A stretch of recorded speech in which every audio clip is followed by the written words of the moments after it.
We will start today with the discussions on fluid kinematics.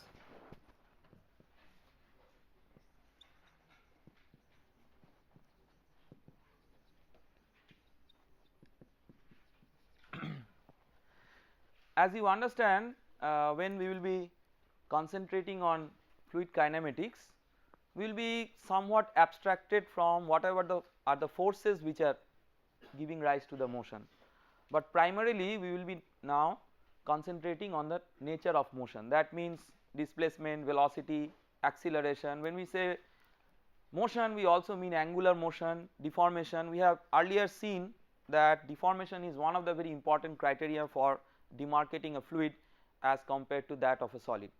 So we will try to see that how we can characterize the kinematic features of a fluid motion.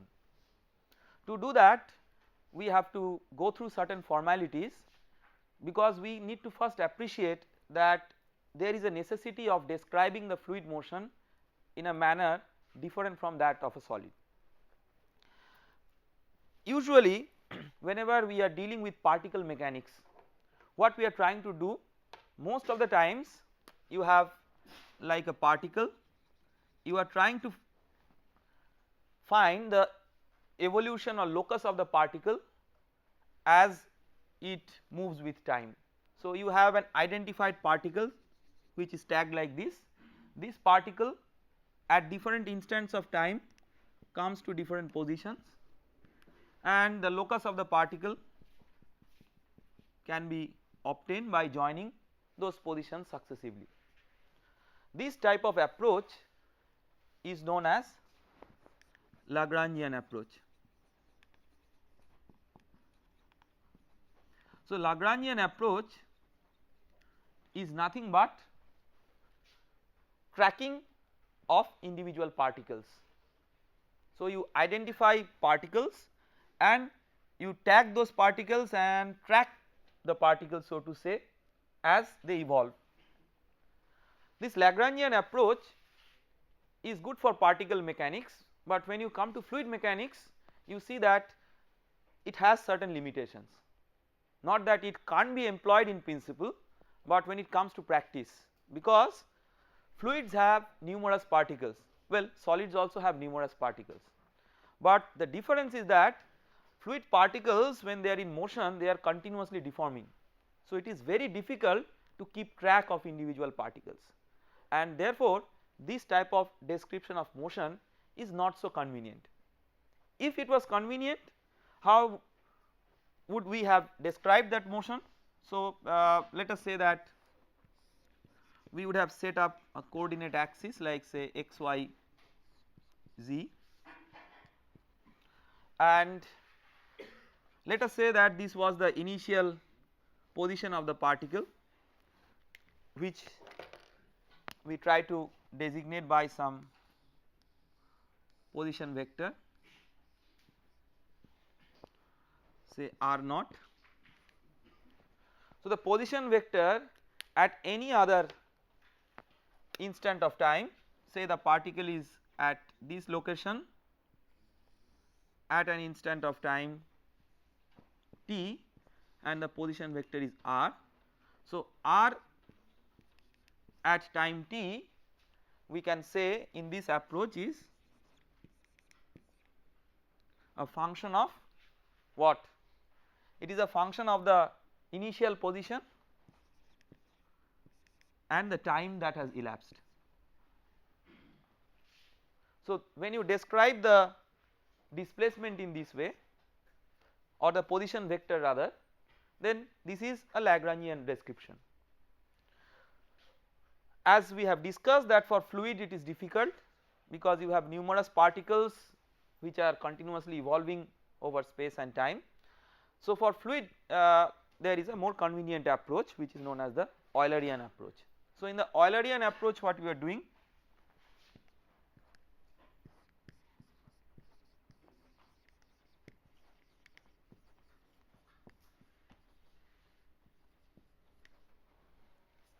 you are not tracking individual particles. Instead of tracking individual particles, what you are trying to do, you are trying to focus your attention not on a particle but on a position. So let us say that you are focusing your attention on this position. Now what is happening, there may be many particles which had come to this position and had left. You are not bothered about which particle has come from where and which particle is going where, as if you were sitting with a camera and the camera is focusing on a position. You are bothered about what is the change that is taking place across this position. So what you are bothered about is that maybe what is the velocity at this point. So velocity at this point is nothing but the velocity of a fluid particle at that instant which is passing through that point. So what is a fluid particle? I mean there are involved concepts associated with it, but in a very simple term it is just like an inert tracer particle moving with the flow. So it does not interact with the flow, it does not have any density difference with respect to the flow, so it is just a passive inert particle moving with the flow. So if such was a particle, then at a particular instant the velocity of the particle which is seen by an observer who is focusing the attention here is known as that velocity is known to be a velocity that is obtained by using an Eulerian approach. Again that velocity would be same as the velocity of a tracer particle that at that instant of time was passing through that position, right. So what you can say from here is that we can write the Eulerian description in the following way. So we can write just like in this way we could write the Lagrangian approach. The Eulerian approach, we can say that the velocity at a particular position is a function of what? It is a function of the position r and the time t, because it also varies with time.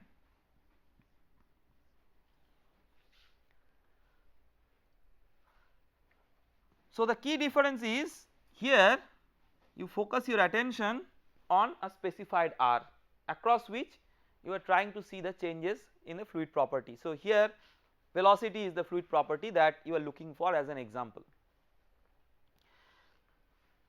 Regarding the fluid particle, one important concept is like this, that all of us know that fluids are comprising of molecules at the end.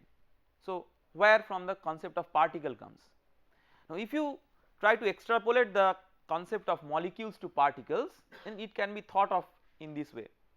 So there may be a collection of molecules in the fluid which on a statistically average sense have a common group behavior, and that collection may be conceived as a fluid particle, and the behavior of that is equivalent to the behavior of a inert tracer particle put in the fluid and it just moves with the flow. So it does not do anything, it does not interact with the flow, it is so passive that wherever flow takes it, it just goes there, and it does not have any density difference. So it does not have a net buoyancy force also because of its existence on the flow, and such a particle which has the density same as that of the fluid conceptually is known as a neutrally buoyant particle. That means a particle which does not have any resultant buoyancy effect because of its interaction with the flow. That means the densities of the fluid and densities of the particles are considered to be the same. Clearly the Eulerian approach is easier for implementing for fluids, because when you are implementing that you are abstracted of individual particles, you are only concerned on a particular position and you see that some particle is coming and some particle is going. You are not bothered about the identity of the particles which are coming there and leaving that place, and that makes it more convenient for employment for analysis of fluid flows. So we will mostly be bothering about the Eulerian approach. Keep in mind that the basic laws of Newtonian mechanics were originally derived by using Lagrangian approach. So a major emphasis on fluid mechanics will be to convert those expressions into equivalent forms which are implementable using the Eulerian approach.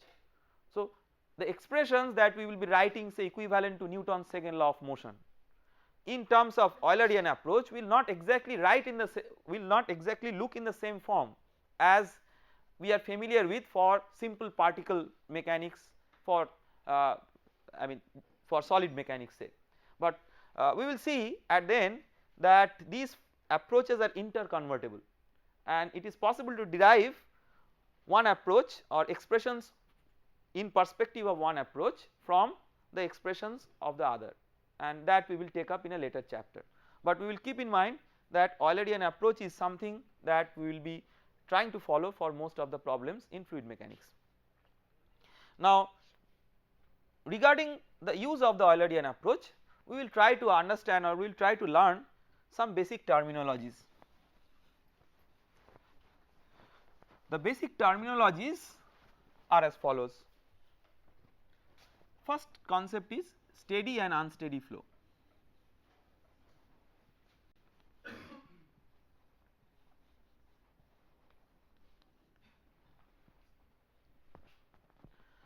When do we say that a flow is steady? Whenever we are trying to focus our attention at a point, say by following the Eulerian approach, we are interested to see that the flow velocity or fluid properties at that particular point are changing with time or not. So if at a specified location the fluid properties or the flow velocities are changing with time, then we call it an unsteady flow, but if that is not changing with time, then we call it a steady flow. So what are the keywords here? That we are having a fixed position, and what we are trying to see is the fluid properties. So when we say fluid properties, we have discussed many fluid properties, maybe density, maybe viscosity, whatever fluid properties, and flow velocities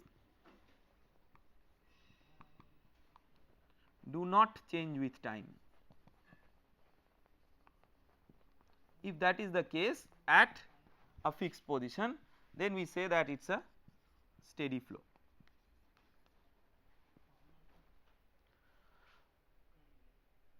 If that is not satisfied, as obvious, that is unsteady flow. We will learn a related but not the same concept, that is uniform and non-uniform flow.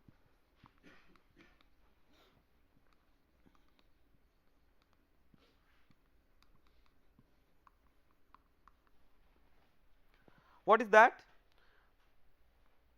Just like steadiness discusses about change with respect to time at a fixed position, uniformity discusses about change with respect to position at a fixed time. That means let us say that you have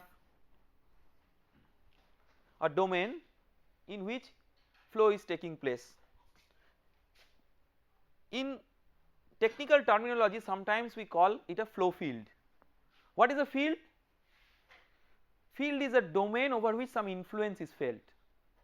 So when you have a flow field, it is basically a domain over which the influence of the flow is felt. So you are having some velocities at different locations.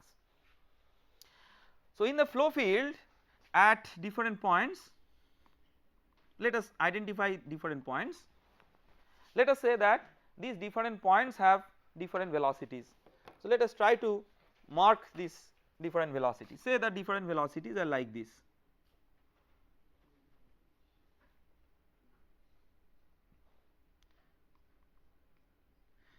If they are such that at a given instant of time they are same at all points, then we say that the flow field is uniform. So not only the velocities but also again the fluid properties. So fluid properties and flow velocities. So what we are doing now, we are fixing the time. So fixed time, that is our concern. At a fixed time we are trying to see that fluid properties and flow velocities are invariant with position.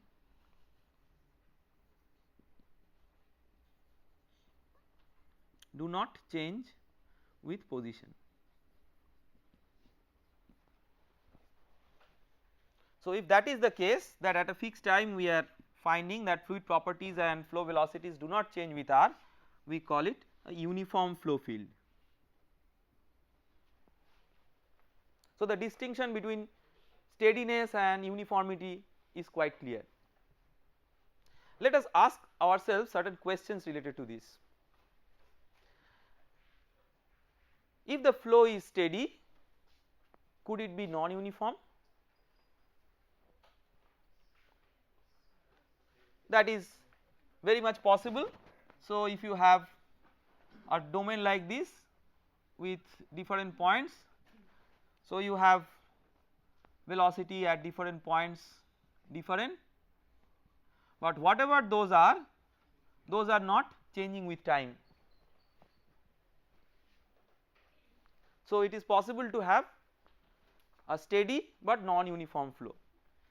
Is it possible to have a uniform but unsteady flow? So 50% of you are saying yes and 50% no. Let us look into this example. So let us say at some time instant these are the velocity vectors. Let us say in the next time instant you have the velocity vectors like this.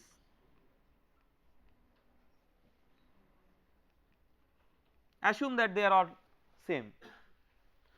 So with change in time, at a given point if you focus your attention, you can see that the velocity has changed, so it is unsteady, but at a given instant of time it is same at all locations, so it is uniform.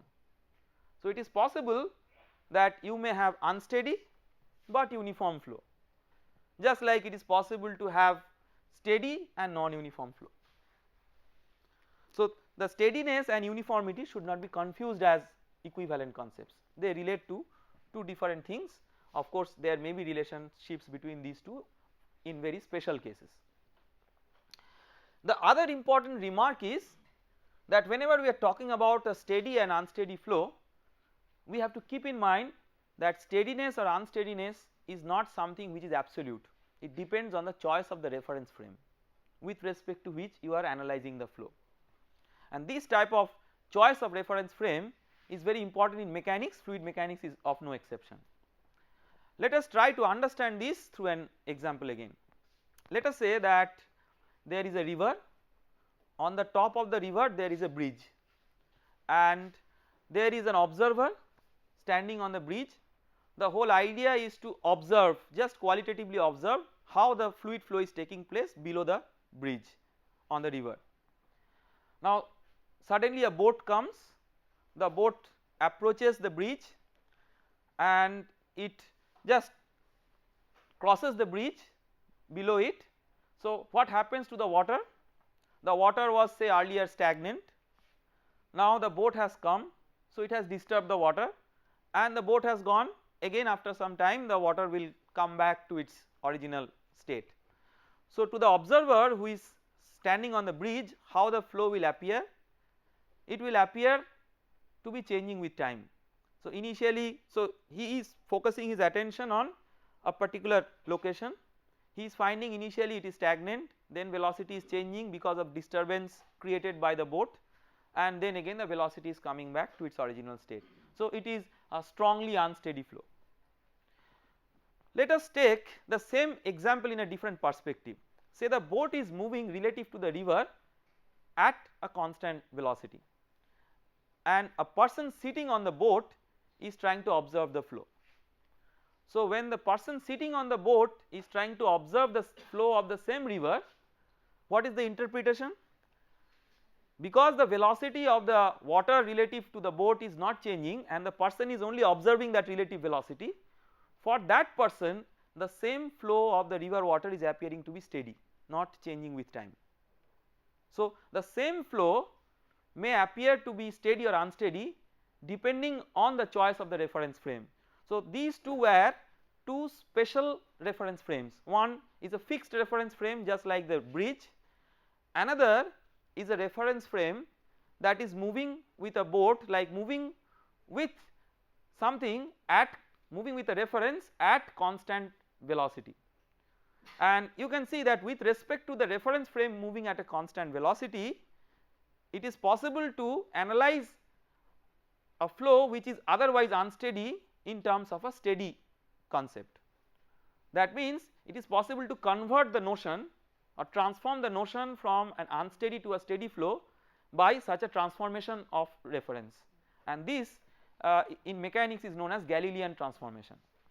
So we will try to maybe have a visual example of what type of flow takes place as a boat is moving. I cannot show you the bridge in this example, but at least I can show the boat. So we will try to follow very clearly that what is happening across the boat as the boat is moving. It is an artificial tunnel. This tunnel is not very wide, and just see that what is happening to the water. Water is not of course very clean, but it will help you to visualize it better. See, the boat was moving relative to the water at a uniform speed, but what you can see is that after the boat has gone, there is a change in the velocity pattern. We are now observers with respect to a fixed reference frame, and we are observing it to be changing with time. See, one important thing is we are not talking about inertial and non-inertial frames, both are inertial frames, because when something is moving with a uniform linear velocity, that is still an inertial frame. So do not confuse this with the concept of inertial and non-inertial frame. So Galilean frame is still an inertial frame because it is moving with a uniform velocity, it is not an accelerating reference frame, that we need to understand. So with this background, what we will do next, we will try to see that we have got a basic concept of what should be the description of a flow in terms of change in position, change in time, and the description of the flow velocities.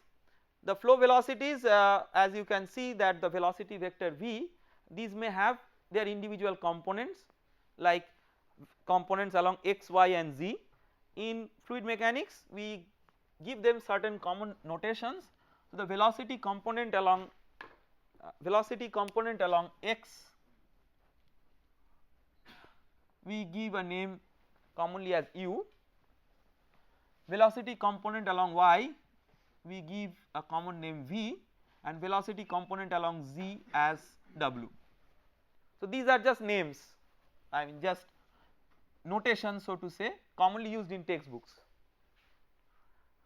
In the index notation, of course you can use ui, where I equal to 1 will imply vx, I equal to 2 will imply vy, and I equal to 3 will imply vz, because it is a vector. So we have seen how to write vectors in index notations. Velocity is of no exception. Now whenever a flow field is having a velocity, it is not so easy to map the velocity vectors in a flow. So there should be some mechanisms by which we are trying to develop a feel of how we visualize a flow, and for that we have to consider certain imaginary lines in the flow. Just like you have lines of force in a magnetic field by which you try to visualize how the magnetic forces are acting, similarly whenever you have a flow field you must develop some concept of imaginary lines. These lines are not exactly existing in the flow, but as if these lines were there to aid you to visualize the flow both qualitatively as well as quantitatively. So we have earlier seen some examples of flow visualization. Maybe what we will do is we will try to see some more examples to see different methods of flow visualization. See this first example. So in this example it is like flow in an artery junction. So there are certain tracer particles. So how this flow is visualized? You have tracer particles. So these particles may be very small beads of maybe nanometer size or few micron size, and these beads are put in the flow, and the flow is illuminated by say a laser source. So in that illuminated condition, when the particles are moving, it is possible to not track individual particles, all particles as such, but it is possible to statistically track them. That means it is possible to get a statistical picture of the displacement and velocities of these particles, and from that it is possible to have a post processing and map the velocity field also by a statistical operation on the motion of selected particles, and that principle is followed in one of the devices which we commonly use for flow visualization in advanced research applications known as particle image velocimetry or PIV. Now we will not go into such analysis for this elementary course, but if you just try to look into some other examples, see this is particle visualization, this is also particle based visualization, but visualization through smoke emission. So you can clearly see basically a wing of aircraft has passed, and when it has passed it has created a vortex, see the rotations, and by the smoke emission that is being visualized. So by illuminating with a smoke is a natural emission and it is possible to visualize the flow at least qualitatively by using that. The same type of thing that is possible to be observed in the chimney of a power plant, and we have seen this example earlier when we were discussing about the introductory concepts, and you can see that that also gives rise to a good visualization of the flow field.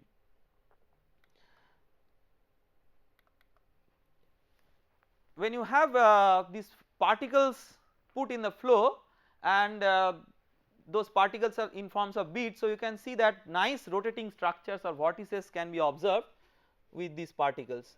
So these are called as streaks, and we will see that why these are called as streaks.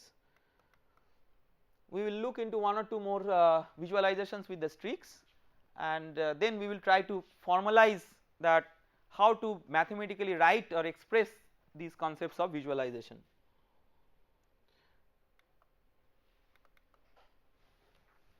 This is a numerically or computationally simulated flow with the help of synthetic particles. So these are not really particles in the physical sense, but this is just the entire flow is simulated in computer to have this kind of visualization. Okay, we stop here today. Thank you very much.